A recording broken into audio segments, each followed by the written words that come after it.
Good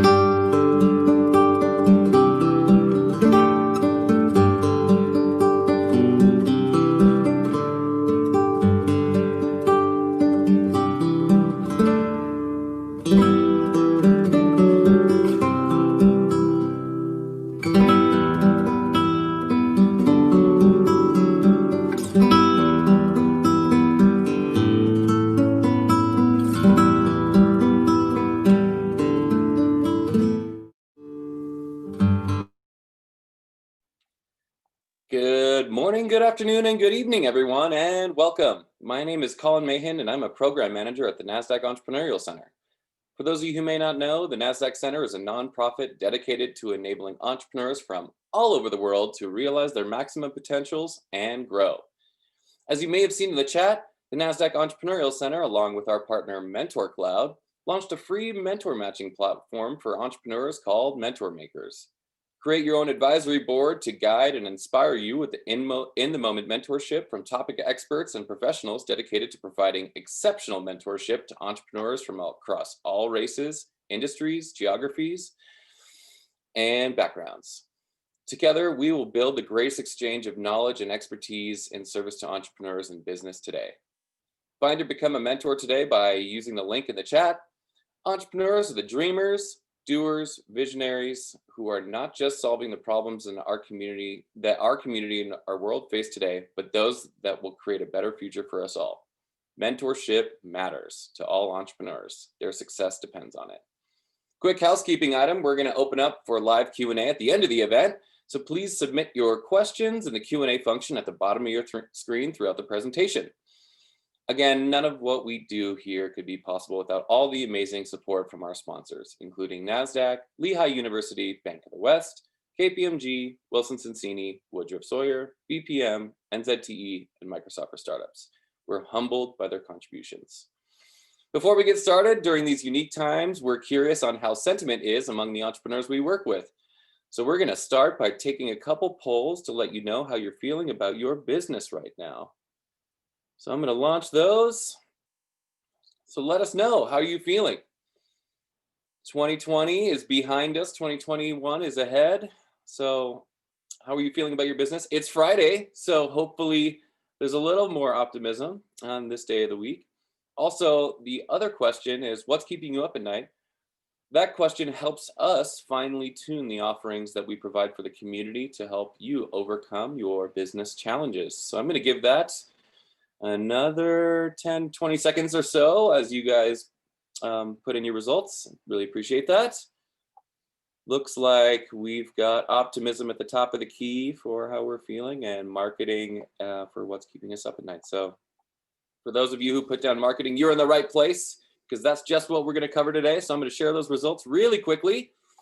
So optimism's at the top, surviving, which is understandable, is in second, and marketing is the subject that most of you are looking to learn from. But also sales right behind, which is also going to be helpful from our amazing special guest today.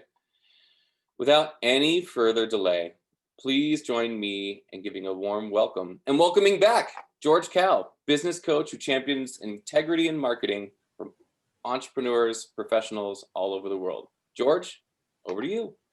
Thank you so much, Colin, and thank you, Isis, for all the work that you've done to bring this event together. And welcome everybody. Great to have you here. Those who are able to attend live, really appreciate you showing up. So I have a document that I'm going to be following along, that I hope you'll follow along as I present. Be sure to check out the document, which I think will be chatted down there in the chat, and it'll be available wherever you are watching this recording. And I'll just kind of quickly show you what the document looks like so that you can know that you're looking in the right place. Let me go and share my screen. And hopefully you are seeing the document on my screen, yeah? So this document is, I've tried to keep it as concise as possible, but it's still 10 pages. And this is very much of an intro to the LinkedIn strategy stuff. But hopefully it'll give you a good framework for how you might want to continue approaching LinkedIn and do it more efficiently. So I don't have a lot of time to present to you all, so I'm just going to jump right in, and please feel free to chat your questions below or in the Q&A section. All right, so linked. This is the overall strategy. There's a little graphic here for you. Just going to zoom in so you can see it a little bit more clearly. And a lot of people kind of jump into LinkedIn and they think, oh, it's just about posting content. It's about reaching out to people. There's too much cold outreach on LinkedIn. Have you noticed? If you are a LinkedIn user, you probably get random people messaging you. That's actually one of the unfortunate sort of annoying things that people know about LinkedIn. Oh, I get all these sales, personal, private messages from people I don't know. And I never almost never, I shouldn't say never, but I almost never reach out to people cold.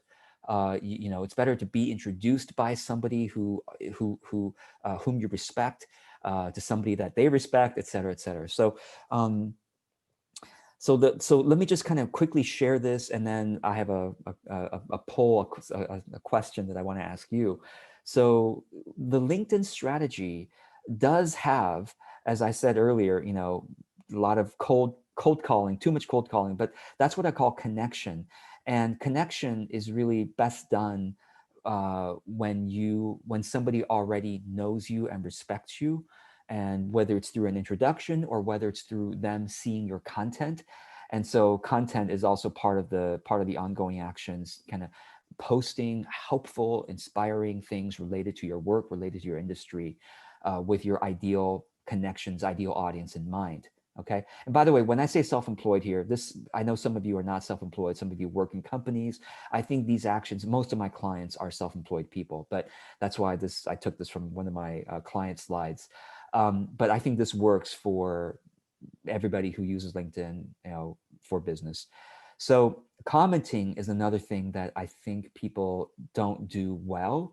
They barely do, and if they do it, they don't do as well as they could. And commenting is where you see someone's post and you add something appreciative, thoughtful, maybe contributory to the conversation. So these are the ongoing actions, your content, commenting, connection, content, commenting, connection, and it just kind of goes, and it makes your LinkedIn visibility brand more and more effective and widespread to the people that you actually want to reach. That's the key. Not just to, one of the misconceptions, people just keep growing their LinkedIn connections.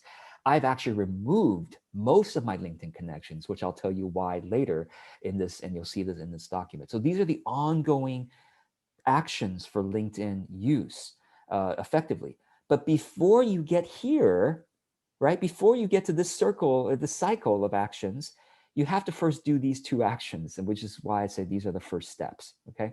You have to clarify who it is that you want to actually discover you on LinkedIn, and who are the ones you want to keep connected to as a first degree connection. LinkedIn has what's called a first degree connection, which means if you and I are friends, Facebook friends, right? If you are a Facebook friend with someone, you are first degree connection with them.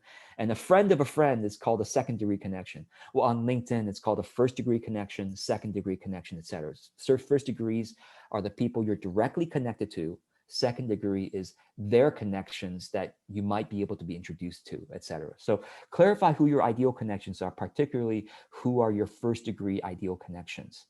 Okay, who are they? And we'll talk about this shortly as well. And then after you've done that, then you can optimize your profile as kind of an introduction and a resource for your ideal connection to say, okay, if I want to refer business to you, I want to quickly go to your profile and go, what kind of person should I refer for introduce to you, right? So these are the first two steps that a lot of people really haven't done or haven't done well, and they jump right into the cycle, and so their LinkedIn use is not as effective. So I hope after today, you will kind of do these more strategically, and your LinkedIn use will get more results going forward. But before I keep going, I want to just ask, take a poll here, and I've got a couple of questions. Let's go ahead and do all three polls at once. Isis, thank you for your help. So first one is, how often do you visit LinkedIn? Go ahead and choose on the screen. Those of you who are live can vote. Those of you who are watching this later, you can just chat below. Do you never visit LinkedIn? A few times a year, a few times a month, or almost daily or daily? So never, a few times a year, a few times a month, or daily or almost daily. So curious to know what the results are going to be.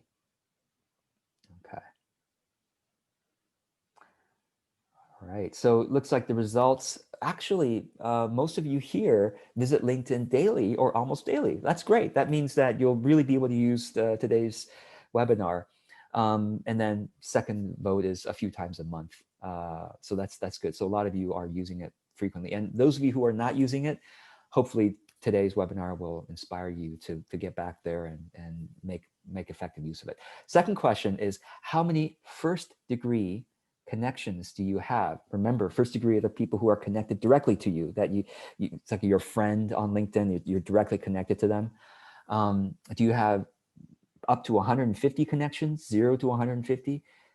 Do you have between 150 to 500? 500 is sort of like when you go to people's profiles, you either see a specific number of connections or you see that they have 500 plus. So do you have a 0 to 150, 150 to 500, 500 to 1,000, or over 1,000? Go ahead and vote if you're live here, or comment below if you are watching this later. All right, let's see what the results are.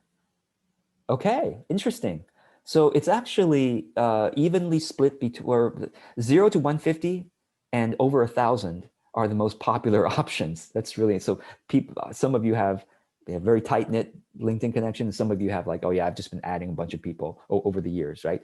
And then in the middle, which are kind of similar, is 150 to 1,000. Okay. Third question I have for you: have you ever gotten a career or business opportunity because of LinkedIn? Like you could trace it back to say, well, that person either discovered me on LinkedIn and hired me, or became a business, part of my business in some way.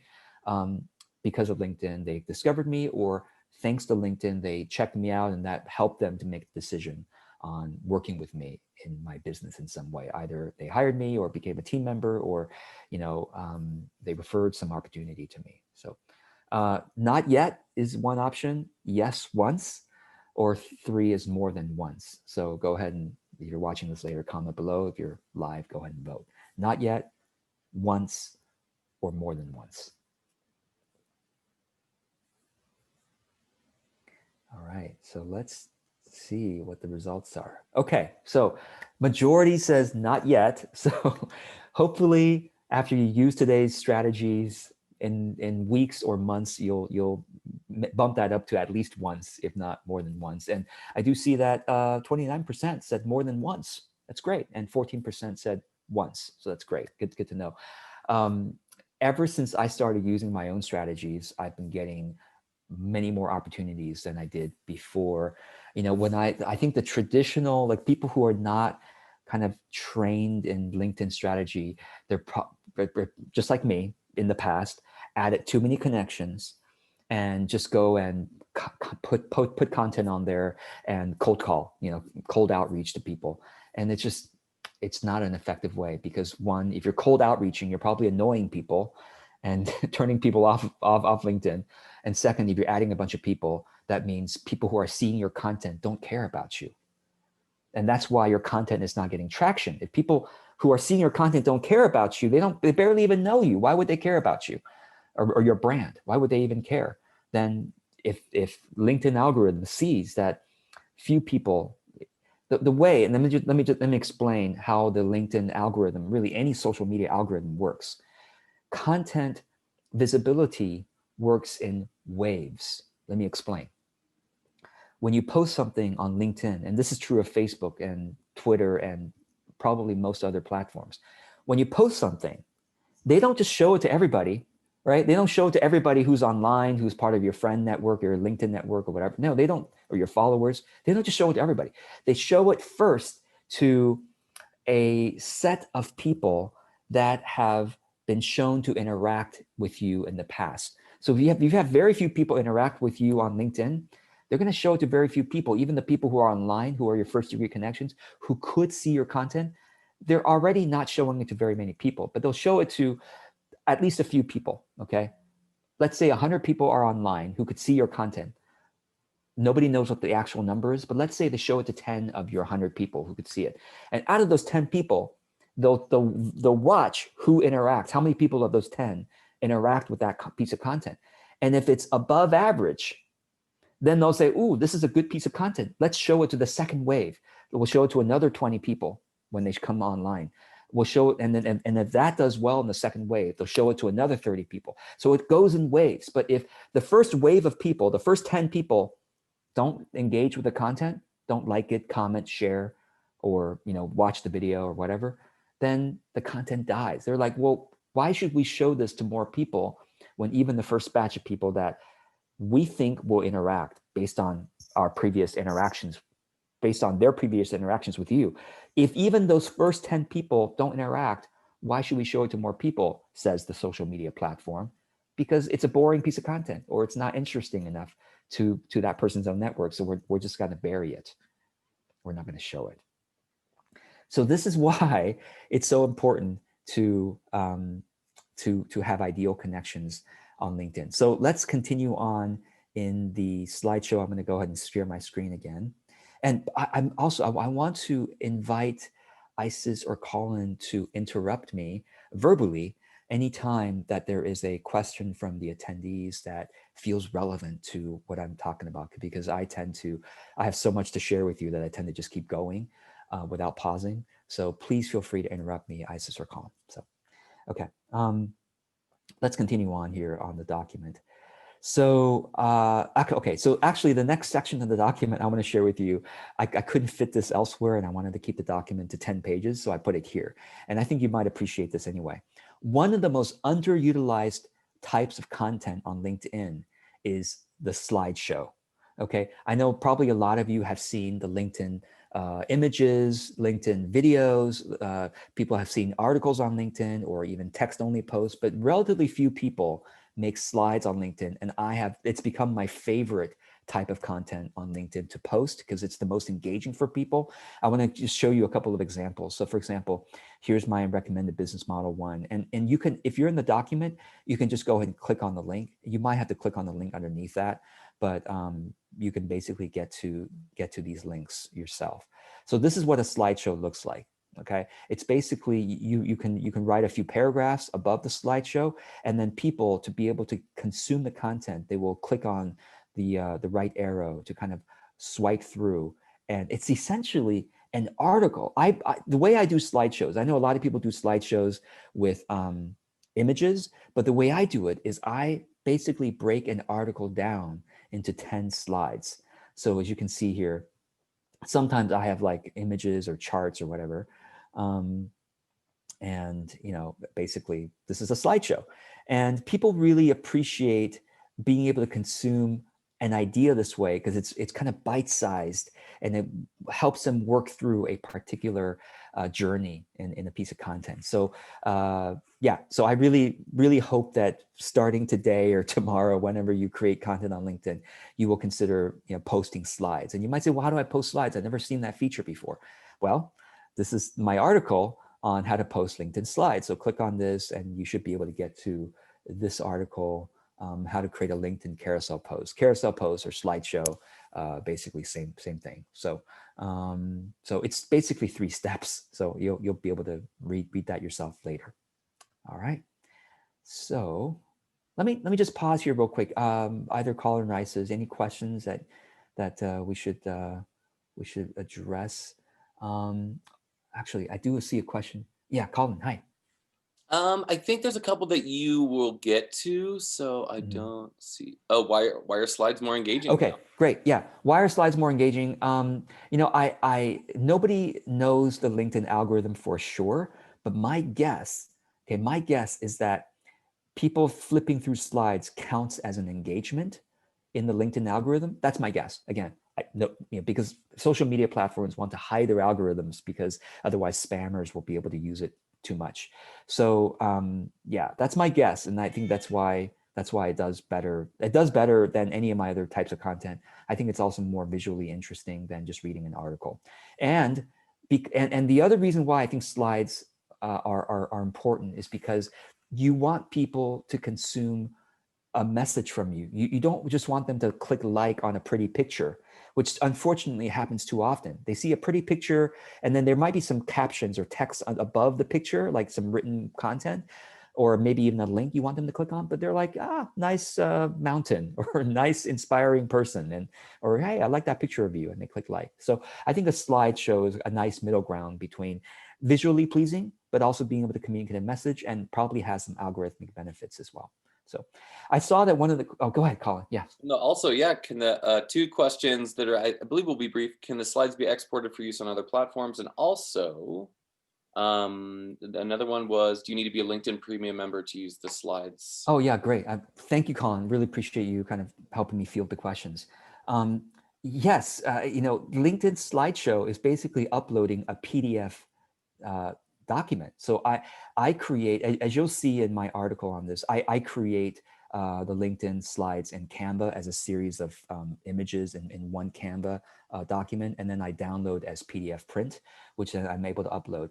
I also repurpose the slides for Instagram, because Instagram has carousel posts. So as you can see, as an example, this is an Instagram post, and it's the same thing. It's also, but I download on Instagram, I download it as PNG, and you could upload it to Instagram as a carousel. So anyway, highly recommend that. And no, you do not have to be a LinkedIn Premium member. I was on the LinkedIn Premium plan for a couple years to try it out, and I just never really used the LinkedIn Premium feature. So I'm back on LinkedIn Free. I've been on LinkedIn, the free LinkedIn account, for a couple years now, and I think it's just fine. So yeah. All right, so let's keep going here. We're going to get to who is your ideal connection, like who should you be accepting connections from, and who might you want to remove from your connections list. But before we get there, I think it's important to understand why people decide to work with us or our company. Okay, why do people hire us or buy from us or join our company? Okay, people do it, and you might recognize these words from the business model up here, or the LinkedIn strategy up here: content, commenting, and connection, right? People do that because they need what we offer, what our company offers, and that we are top of mind. And how do we get top of mind? Content, commenting, and connection. I'm not going to read every word of this document to you, because I know you know how to read. So I'll let you read sort of these details later. But I just want to kind of give you a quick overview, because time is already running short. We're already more than halfway through this webinar already. So let's keep going here. They need what we offer, which means we need to be top of mind for them with commenting, content, commenting, connection. And they're clear about what you do, because the kind of content you post is actually relevant to your field. You have occasional calls to action, meaning, hey, here's my service or product, etc. And they like your brand's personality, which again comes from the content, comes from how you comment, and comes from how you connect with them. And then they trust your expertise. Again, content over time develops that trust. So these are the reasons why people buy from you or hire you. And if people aren't buying from you or hiring you, especially on LinkedIn, well, it's probably because you haven't been doing content, commenting, connection in the ways that are listed here.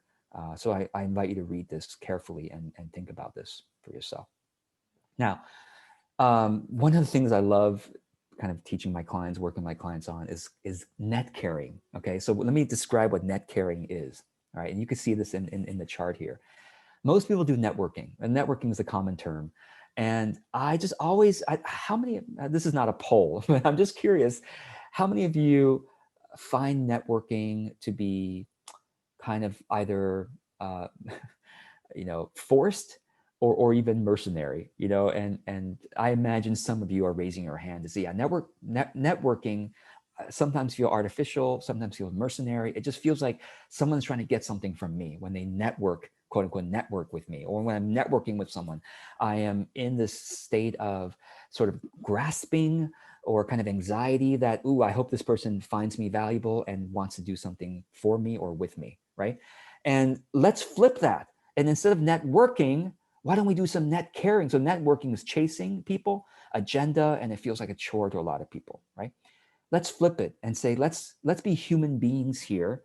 Let's treat people like they are friends or potential friends, and do net caring, or not that you have to be friends with everybody, but at least friendly with everyone, right? Net caring is you are approaching somebody curious about how you might collaborate with them. How might you have assets or strengths that are beneficial for their cause, their mission, their company, and vice versa. So you're kind of approaching, instead of chasing, you're kind of approaching from a curiosity and collaboration mindset. Instead of having an agenda, well, I'm really secretly wanting you to hire me or to join my team or whatever, okay? You're trying to find alignment. I'm really curious whether or not our missions, our strengths, our needs are aligned with each other. So that the feeling is different. You're really looking for alignment rather than trying to find a bridge into making them do something for you. And so therefore, if you're doing collaboration, alignment, then hopefully net caring feels more like a joy, because you're doing this with people that you genuinely like.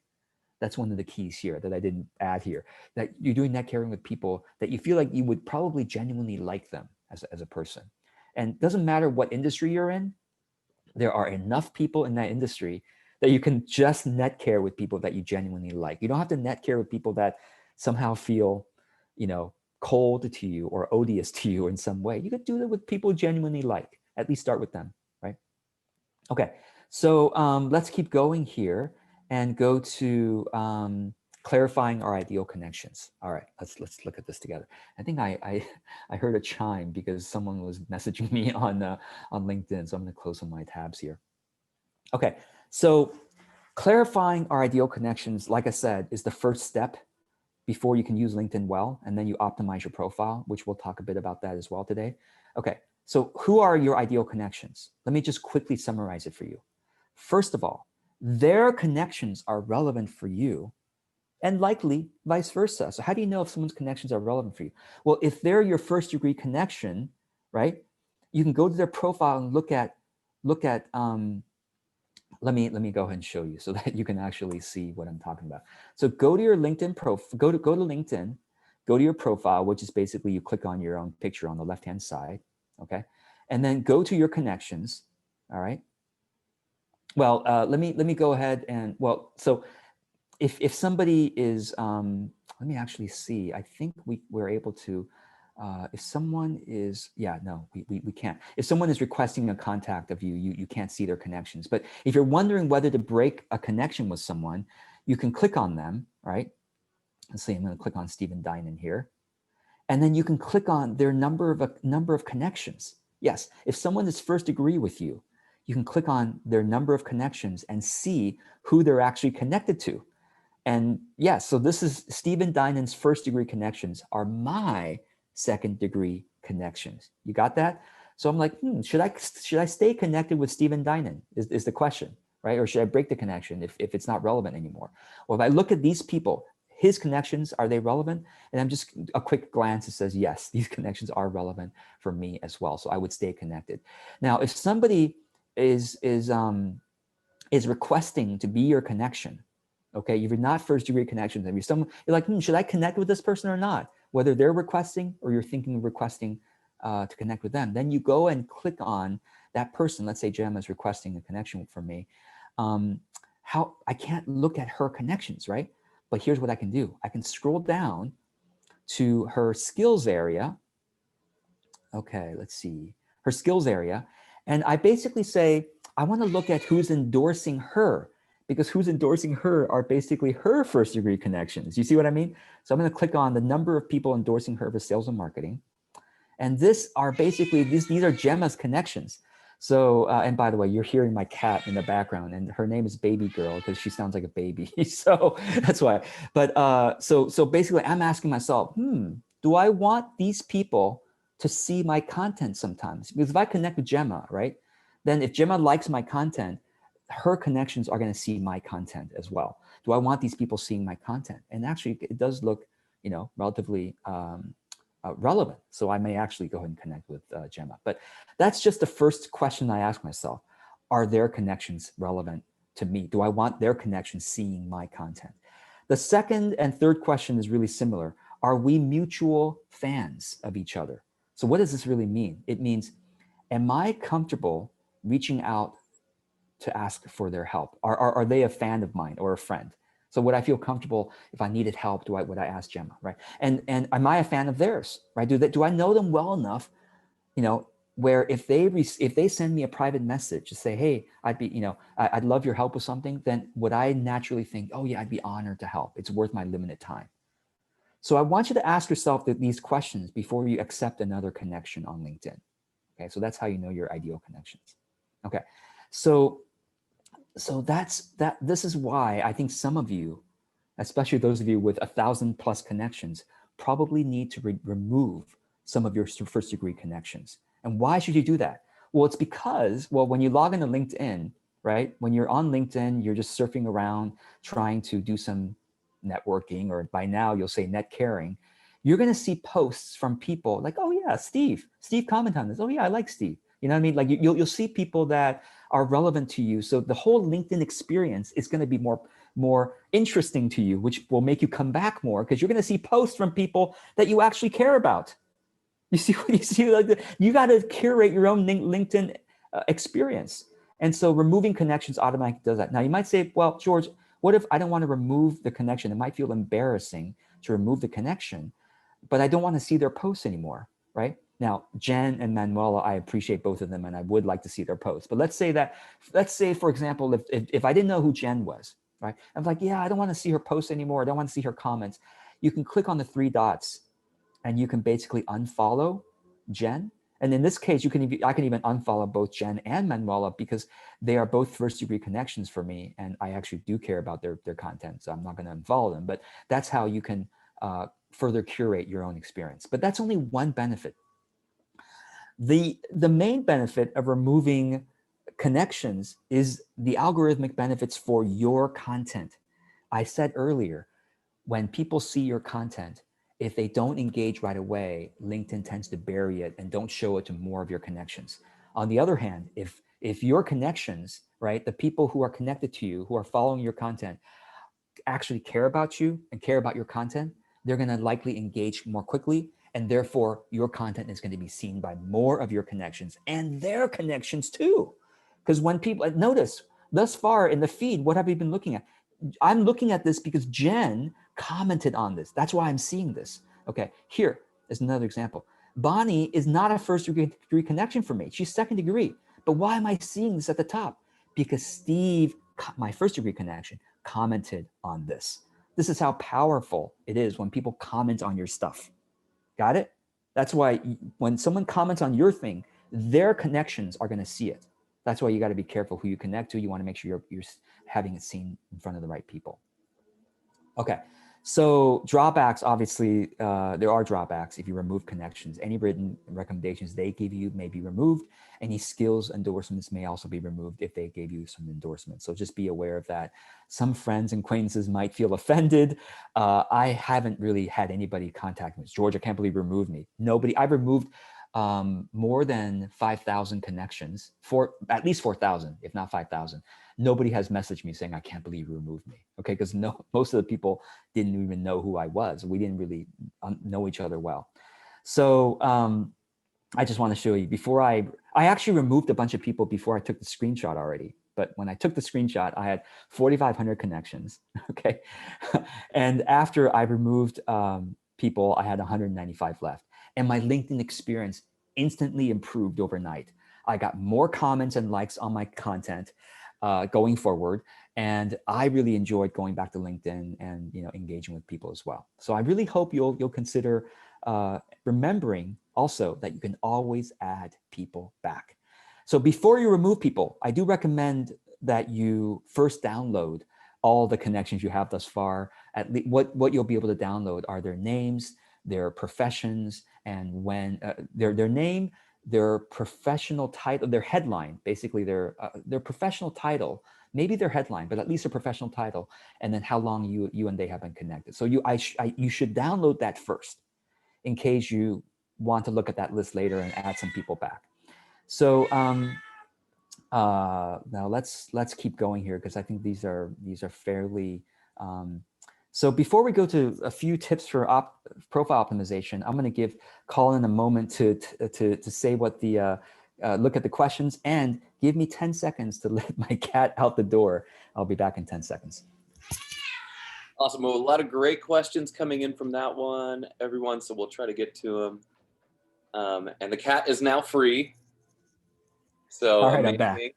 George, just a couple questions based on what you were just discussing. Does removing a connection leave them as a follower? So I believe that means keep them as a follower. If they're following you and you remove them, does that mean that they won't follow your content anymore? It is a fantastic question. I think the answer is that they automatically unfollow you. I believe that's true. But if somebody knows something different, please let us know. Yeah. And also, if you remove someone, will it give them a notification? No, absolutely not. Yeah, no, I'm glad you asked. No, they will have no idea that you removed them as a connection unless they manually go to your profile at some point and go, huh, how come they're second degree? I thought I was first degree with Colin. Yeah. Amazing, thanks. Sure. Okay. So profile optimization. I know we only have a few minutes left. Actually, yeah. Wait, Colin, do we have like 10 minutes or how many minutes do we have left? Just give me a sense. Oh, I'm sorry. I can't hear you. Go ahead. We can give you 10 since we're fielding some of the questions live. So yeah, Okay. up to. Okay. Yeah. So I'll try to be concise. And the key is I hope everybody has the link to this document. So either Isis or Colin, if you feel free to post a link again. Those of you watching later, be sure to look either above or below the video. There should be a link to this document because I'm not going to be able to read everything to you. Basically, I'm sharing with you just a few things about profile optimization. The about section is very important and the featured section. Obviously, not obviously, most people know that the professional headline is very important. Basically, the professional headline is the thing underneath your name. And my biggest tip, I didn't have anything in the document here about that, but my biggest tip for you is go and look at other people's professional headlines. People in your industry, what I call niche mates, people in your niche. I don't use the word competitors because I feel like competitors tends to kind of strike fear into our hearts, and we forget that we can collaborate even with people in our niche, and those are some of the best collaborations, in fact. So I like to say niche mates. Go look at your niche mates, LinkedIn profiles, people who offer something similar as you, okay? Go look at their profiles, notice their professional headline, the thing underneath their name. Like when you go on someone's profile, it's the thing underneath their name. Just go and look at some examples and see how you want to show up in that way. So that's my biggest tip for the professional headline. But besides that, okay, the about section, of course, is extremely important because that's right underneath your, the first section, and people tend to kind of quickly at least read that. And I have a couple tips for you about that, examples of how you might start the about section, okay? And then below the about section is the featured section, which is extremely important because this is very visual, right? And a lot of people don't realize you can add things to the featured section, including, by the way, links to your website. Yes, you can have people, you can give people links to your website in the featured section. So for example, I want people to engage with my videos, right? So I give them a link to my best mini video talks, and that goes directly to my website. People can click on the video. So and you can basically feature either LinkedIn posts or even YouTube videos, right? So this goes to a YouTube video of my clients giving me some testimonials, right? So that's an example of a YouTube video, a website, and this is, I think, a LinkedIn video. This is a video uploaded directly on LinkedIn. So the featured section is underutilized, and you can also click on the pencil icon to move things around. So let's say I wanted to move my newsletter to the top, for example, then I would click and drag these bars, and I could move it to the top. I'm not gonna, it's kind of clunky right here. So I'm just gonna move it there and click done. And you can instantly see that that's been moved closer to the top. So that's the featured section. And I gave you a couple of ideas for what you might want to include in the featured section. And yeah, so with that, I guess I want to go to Q&A now, because if those of you who kind of like this and want to go much deeper into the whole LinkedIn strategy thing, I do have an online course that goes much deeper into this stuff, including hashtag testing, using LinkedIn hashtags, including the types of content we post on LinkedIn and how do we do that and all that other stuff.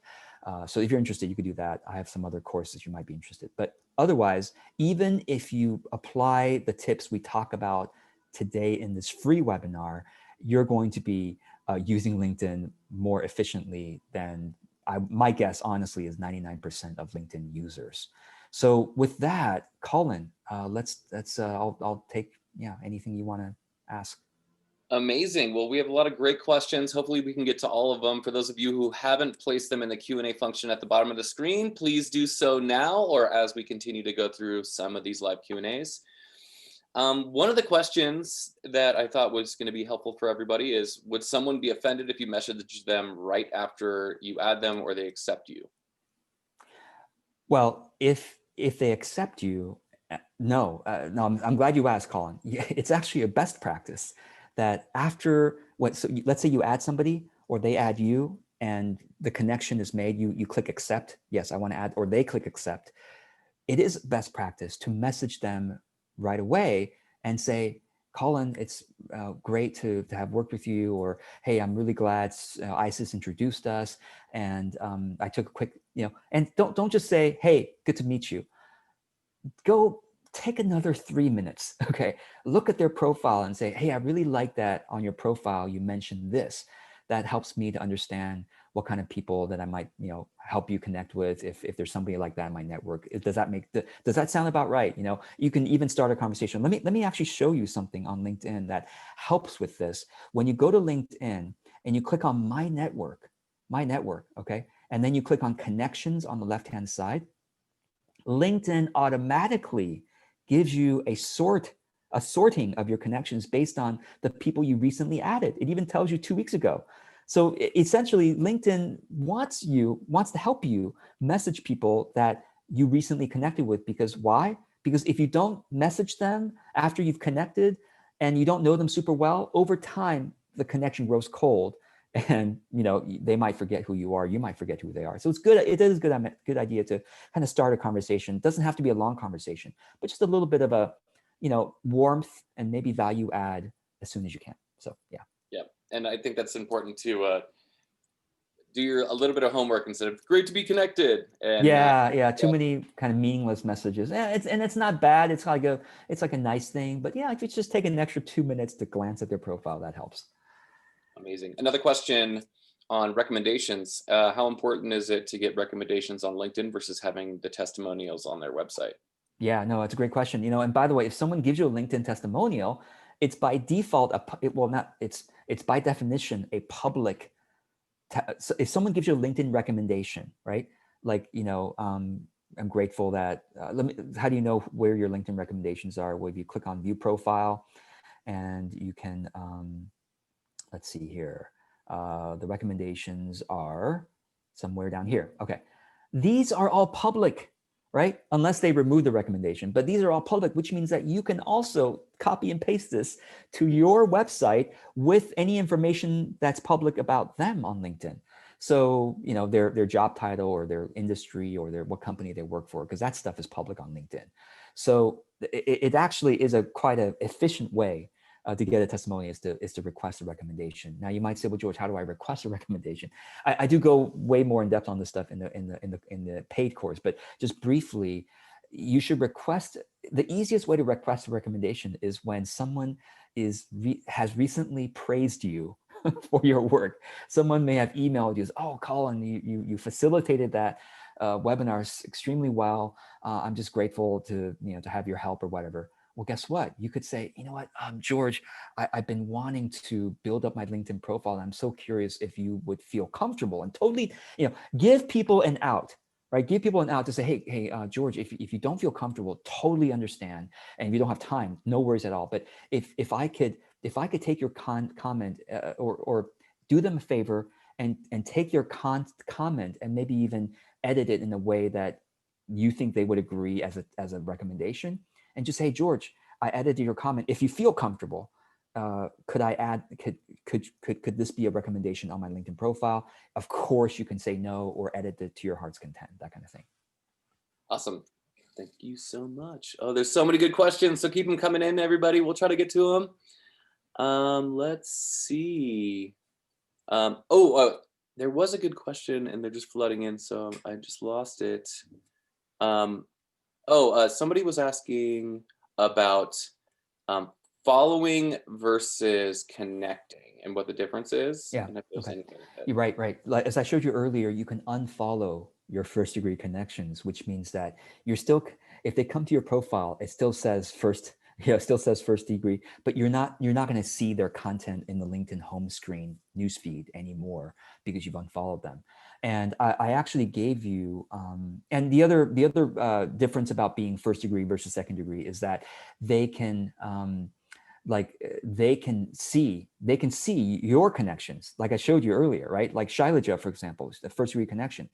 She's a first degree connection, which means I can see who her connections are, which means I would say, hey, if I want to get introduced to Renu, I can basically ask Shailaja to say, hey, Shailaja, do you know Renu well enough where you can introduce us? You see what I mean? So that's the benefit of a first degree, is that, like I said, you can study their connections and see who you want to be introduced to.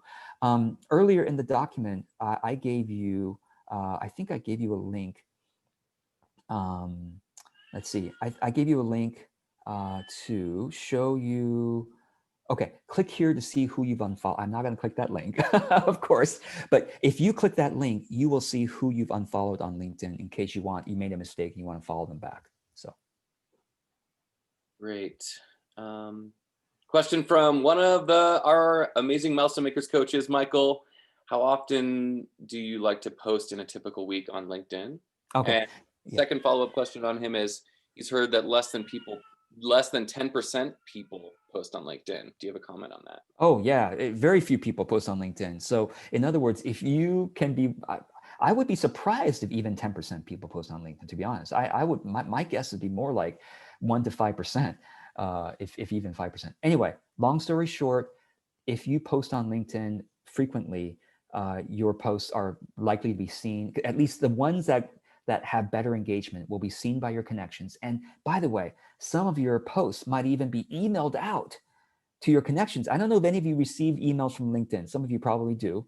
And you may have seen in the emails from LinkedIn that, George Cow shared this content. You're like, wow, how is LinkedIn emailing me about what George shared? It's because that piece of content from me maybe did better than others, and LinkedIn wants to show you what kind of content is being posted in your network. So frequency wise, I think once a day is totally acceptable. My encouragement to you is to post at the very minimum once a month. But if you can post once a week on LinkedIn, that's better than most people are doing. And you can go up to once a day, I think would be quite appropriate.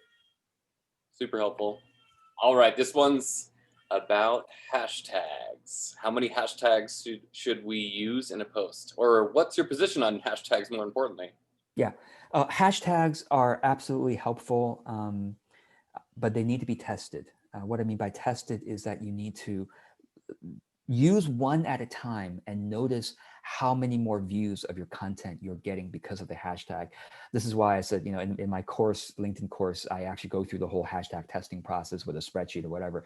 But most people use hashtags really haphazardly. And here's the drawback of using hashtag haphazardly. Number one, have you looked at the hashtag community? Meaning you go to the hashtag itself, because you can go to a hashtag on LinkedIn. So for example, if I go and Colin, please stop me if we need to, stop the thing. But if I go to leadership coach, right? Leadership coach, and I press enter. Okay. Sorry. Oh, this is, I didn't reset the search filters. This is why this is confusing. I reset the search filters. Leadership coach. And I want to do all filters. I'm sorry. Now I'm giving myself okay, leadership. Let me leadership development. Okay, let's just go there. Okay. 360,000 followers. When you go to okay, yes, we are looking at the that hashtag now, because look, people using this are using leadership development. You want to see whether the people that are posting there are the types of people that you want your content to be seen by. Okay, because if the answer is yes, and you at least should scroll down and look at 5 or 10 people. It's like, yeah, these are the types of people that I want my content to be seen by. That's one clue. But then you should test one hashtag at a time, to see how many more views of a post, to see, well, is this hashtag useful? Because here's the thing, just because a hashtag has a lot of followers, one of the drawbacks is that your content might be seen by a lot of irrelevant people, which means they're not going to engage on your posts, which means LinkedIn's algorithm is going to say your post is not interesting. So you see what I mean? Like the algorithm is so important because it's like, it's not how many people are seeing it, but it's the ratio of engagement to those the post reached is extremely important. That's something a lot of people don't think about. So. Awesome. One question on the feature section that you covered. Yes. How often should you update it? Monthly, every quarter, or more frequently than that? Yeah, no, it's a great question. Basically, the question is how you should probably have a quarterly checklist item for yourself. Just put it on your to-do list, recurring once a quarter, to at least just glance at your featured area to see if there's anything outdated. It's really the question of what's outdated rather than, because the real reality is one person is not going to visit your LinkedIn profile every week. I mean, if they might visit it once, like a year or whatever, or whenever they need to find something about you, they might visit it, but so that's really rare. So we're really just making sure that there's nothing outdated here for the person who happens to visit. Great. Somebody asked about LinkedIn scheduling. Do you use any tools to schedule your posts, or do you just do it live? I do it live. I actually, I don't have proof of this, but I do believe that scheduling tools actually downgrade social media content visibility. There are many reasons for this. One reason is that people tend to abuse it, and therefore their content, the algorithm says, well, people don't seem to like your content. But another reason could be that in the back door, the algorithms know that schedulers tend to post too often. So that's my feeling about it. Again, I have no proof, but that's my sense after doing social media for many years. So I just personally post it. It's not a big deal. It just takes another 2 minutes if I have something to post it on LinkedIn. So. Great. Couple questions around the wave concept. Does LinkedIn simply present this to a random group of my level connections? And is it always the same initial group? And then also when my first degree connections comment, what does the same wave process gate flow of communications look like? Okay, so is it the same group always? LinkedIn, what we know of the algorithm is that they will show your content to the people, they will most likely show your content to the people who have engaged with you the most. So for example, why am I seeing Steve's comment here? Well, it's because compared to other people, I may have engaged with Steve's content more. I may have liked it more or commented on it more or watched the video more, you know what I mean? So over time, as different groups of people engage with your content, LinkedIn is gonna say, okay, we're gonna prioritize. Let's say Colin, liked one of my posts recently. Well, then next time I post something, Colin's more likely to see it, even though he didn't see it in the past. Does that make sense? So that's the wave idea. It's like if Colin's online, you might say, well, look how interesting this is. I want to see when Steve's look at this is very interesting as a case study. Okay, this is the top of my LinkedIn feed, right? By the way, you could sort the LinkedIn feed by top versus recent. That's an interesting way to do net carrying because the recent posts are the ones that they just posted it. And if you comment on it, if you one of the first people who commented, they're going to be so grateful, right? Because they're going to see that in the notification. So that's an interesting way of doing net carrying. But look at this. Steve commented on this. When did he do this? Because this post was a week ago. Okay. Steve commented a week ago. And I'm still seeing this today as the top post. So this gives you a sense that the LinkedIn algorithm is very interesting. It's not as recency based as Facebook or Twitter is. LinkedIn just gives you I noticed even within a week, that's good enough for LinkedIn. So. Great. Question on timing here. What do you suggest are the best times and days to go? So that's an interesting question because I just showed you that this thing was posted a week ago. So he could have commented at 3 a.m. in the morning on a Sunday. You see what I mean? So in other words, I think for certain platforms like Twitter, timing is more important. But even so, Twitter will feature the things that are like, oh, you might have missed this, right? I honestly, here's what I've noticed over the years with social media. Timing matters a lot less than you think. Yes, if you Google best time to post on LinkedIn, best time to post on Facebook, whatever, they'll give you, oh yeah, Tuesdays at 10 a.m. or whatever. To me, it's baloney because based on the algorithm that we can see plainly, it's whatever gets engagement, number one, is what gets featured. And number two is if you've interacted with that account, that person, that brand, you're more likely to see their stuff. So thankfully for us, those of us who we can relax and be less anxious about when we click on post, because we know that it's going to be seen if it gets engagement. So. Super helpful. We've had a couple questions come in around company pages and posting on there. LinkedIn seems to disfavor some of them. So any recommendations for our community out there who has personal pages, but also company pages, and what the best practices are there?